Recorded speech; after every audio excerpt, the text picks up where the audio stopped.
नमस्कार, स्वागत है आपका टीवी 24 नेटवर्क में और मैं हूं अजय सिन्हा। राशिद अनवर राशिद का एक शेर है, लाइनें ऐसी हैं कि तमाम रिश्ते फरामोश कर दिए तूने, ताल्लुकात से अब फायदा नहीं है क्या। ये दो लाइनें बिल्कुल सटीक बैठती हैं उस बयान पर जो बयान सीजेपी प्रोटेस्ट में एक युवती ने दिया। सीजेपी प्रोटेस्ट में छात्र आंदोलन के नाम पर किस तरह से रीलबाजी हुई, ये किसी से छिपा नहीं है। रीलबाजी कर रहे रीलबाजों ने किस किस तरह के शब्दों का प्रयोग किया, किस तरह से असंवैधानिक भाषा का प्रयोग किया, वो भी किसी से छिपा नहीं है। लेकिन अचंभा तब हुआ जब एक रीलबाजी करती हुई युवती ने बीएसपी सुप्रीमो मायावती के खिलाफ ऐसा बयान दिया जो शायद दलित समाज को पसंद ना आए। बीएसपी सुप्रीमो मायावती किस कद की नेता हैं ये किसी से छिपा नहीं है। शायद आज भी उनसे बड़ा पूरी भारतीय राजनीति में दलित पॉलिटिक्स का चेहरा नहीं है। आज भी उनके काम को सराहा जाता है।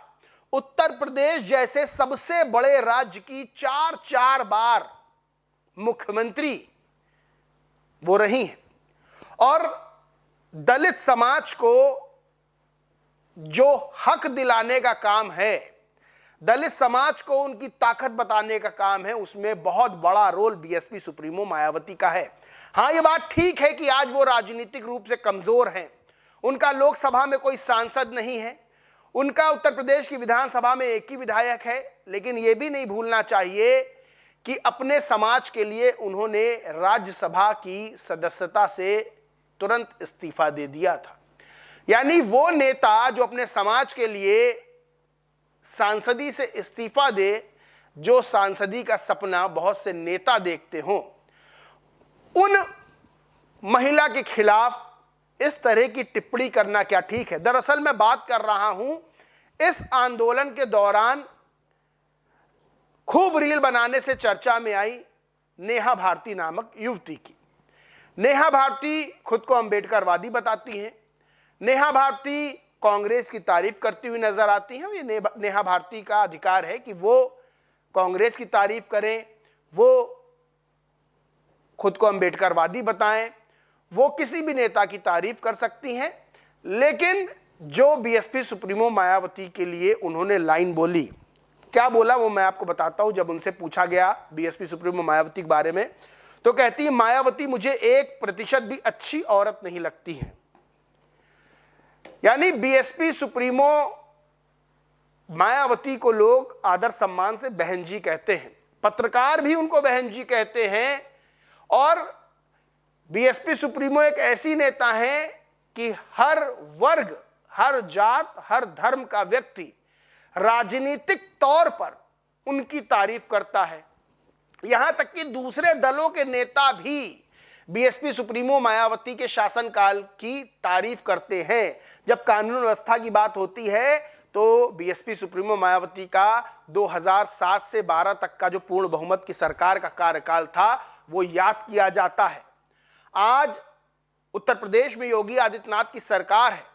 कानून व्यवस्था को लेकर सरकार अपनी पीठ थपथपाती है, कहती है हमारी सरकार में कानून व्यवस्था का जो हाल है वो बहुत बेहतर है। और सोचिए कि आज की कानून व्यवस्था की जब तारीफ सरकार करती है तो उसकी मिलानी बीएसपी सुप्रीमो मायावती के कार्यकाल से की जाती है। यानी उन्होंने एक नजीर स्थापित की।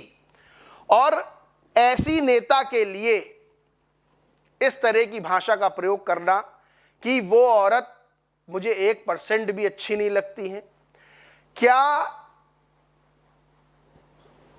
उस समाज को आगे बढ़ाने वाली, उस समाज को अधिकार दिलाने वाली बीएसपी सुप्रीमो मायावती के लिए ऐसी भाषा का प्रयोग ठीक है करना?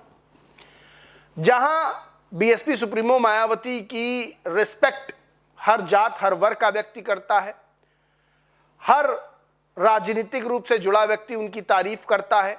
देखिए, राजनीतिक भेद हो सकते हैं, बीएसपी सुप्रीमो मायावती से भी लोगों के राजनीतिक भेद हो सकते हैं। राजनीतिक तौर पे उनको कुछ लोग नहीं भी पसंद करते हैं, लेकिन आदर सम्मान अपनी जगह होता है। वो बड़ी नेता हैं देश की, ना सिर्फ उत्तर प्रदेश की बल्कि देश की बहुत बड़ी नेता हैं, बहुत रिस्पेक्टफुल नेता हैं और अपने काम की वजह से भी उनकी रिस्पेक्ट होती है और उन्होंने अपने समाज के लिए जो किया उसकी वजह से भी उनकी रिस्पेक्ट होती है। और ये मेरे कहने से नहीं बल्कि 9 अक्टूबर को जब उन्होंने रैली की थी, रैली नहीं महारैला था, और जब बीएसपी सुप्रीमो रैली करती हैं तो उस रैली का रिकॉर्ड कोई तोड़ नहीं पाता है। और 9 अक्टूबर को जब रैली की तो उसमें इतनी भीड़ आई थी कि पैर रखने की जगह नहीं थी। लोग सूखी रोटी अचार लेके आ रहे थे और वहां बीएसपी सुप्रीमो मायावती की एक झलक पाने के लिए उतारू थे। यह बताता है कि आपने जो काम किया अपने समाज के लिए, वो समाज आपको सिराखों पे बैठाता है। लेकिन राजनीतिक रूप से अगर वो कमजोर हुई हैं तो क्या उनका सम्मान कम हो जाना चाहिए? उदाहरण आपको दे रहा हूं कि आज भी उनकी राजनीतिक हैसियत क्या है। अभी जब 69,000 शिक्षक भर्ती को लेकर, खाली पदों को भरने की मांग को लेकर महिलाओं ने प्रदर्शन किया, युवाओं ने प्रदर्शन किया, तो वो बीएसपी सुप्रीमो मायावती के आवास के बाहर धरने पर बैठ गए और कहने लगे कि अब बहन जी हमको न्याय दिलाएंगी। ये समझिए उनको सत्ता से दूर हुए 14 साल हो गए हैं, लेकिन आज भी उनका समाज उनसे न्याय मांगता है। यानी वो दबदबा है कि अगर बीएसपी सुप्रीमो मायावती कुछ कह देंगी तो उनकी बात नहीं टाली जाएगी, और इसीलिए वहां लोगों ने प्रदर्शन किया। खैर, कहते हैं जब कोई बुजुर्ग हो जाता है तो कुछ लोग मान सम्मान में कमी ले आते हैं उसके, लेकिन ऐसा होना नहीं चाहिए। जीतू राजौरिया नाम के ट्विटर यूजर हैं, लिखते हैं जिनको कांग्रेस की गुलामी पसंद हो उन्हें समाज के लिए त्याग, समर्पण और संघर्ष करने वाली मायावती जी कैसे पसंद आ सकती हैं। बहन कुमारी मायावती जी को पसंद करने वाले देश में लाखों करोड़ों लोग हैं। लोग उन्हें समाज अपनी जिंदा देवी मानते हैं, सामाजिक न्यायिका मानते हैं, उनको महापुरुषों की सूची में शामिल करते हैं। लाखों करोड़ों के घरों में उनकी तस्वीरें देखने को मिल जाएंगी और इस बात सोशल मीडिया पर उलूल जुलूल बोलने वाले रीलबाज नहीं समझ सकते हैं। बहन कुमारी मायावती जी समाज का गौरव है, गुरूर है, उनका गौरव है। तो लोग इस चीज़ का विरोध कर रहे हैं, कह रहे हैं इस तरह की भाषा का प्रयोग नहीं करना चाहिए था।